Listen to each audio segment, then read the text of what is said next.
تو نبی کا ایک کام ہی یہ ہے کہ جو وہ تبلیغ کرتا ہے پہلے خود اس پہ عمل کر کے دکھاتا ہے. اور جناب علیہ الصلوۃ والسلام تبھی یہ کہا گیا نا کہ آپ کے اخلاق جو ہیں وہ قرآن ہیں. تبھی قرآن کانا خلقہ القرآن کہ آپ کا اخلاق، آپ تو چلتے پھرتے قرآن تھے. سبحان اللہ. آپ تو چلتے پھرتے قرآن تھے. سیدہ عائشہ رضی اللہ عنہا نے فرمایا، جناب علیہ الصلوۃ والسلام فرمایا کرتے تھے الحق لا یأتی الا بالخیر. سچ آئے گا تو سیدھے اور اچھے راستے سے آئے گا، سچ کبھی چور دروازے سے نہیں آئے گا.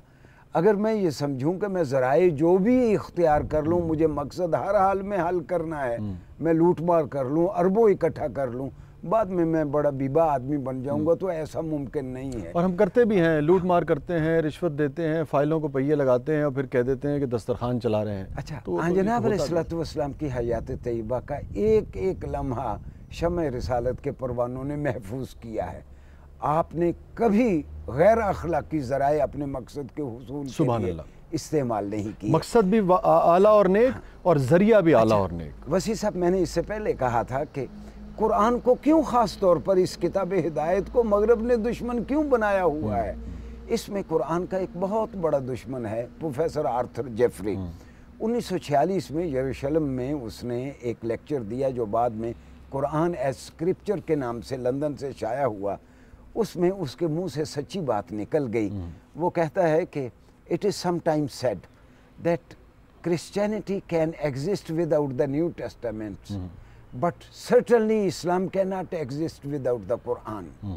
لہٰذا مغرب کا اور قرآن کے دشمنوں کا پورا زور اس بات پہ صرف ہوا گزشتہ 1400 سالوں میں کہ قرآن کو کسی طرح ساقط الاعتبار ثابت کر، کیونکہ بنیاد جس پہ اسلام کھڑا ہے وہ قرآن ہے، اور حدیث جو ہے وہ قرآن ہی کی پہلی تفسیر جی بالکل درست خود حدیث ہے. بالکل درست. جناب علیہ الصلوۃ والسلام نے جو پریچ فرمایا، جو تبلیغ فرمائی، خود اس پہ عمل کر کے دکھایا.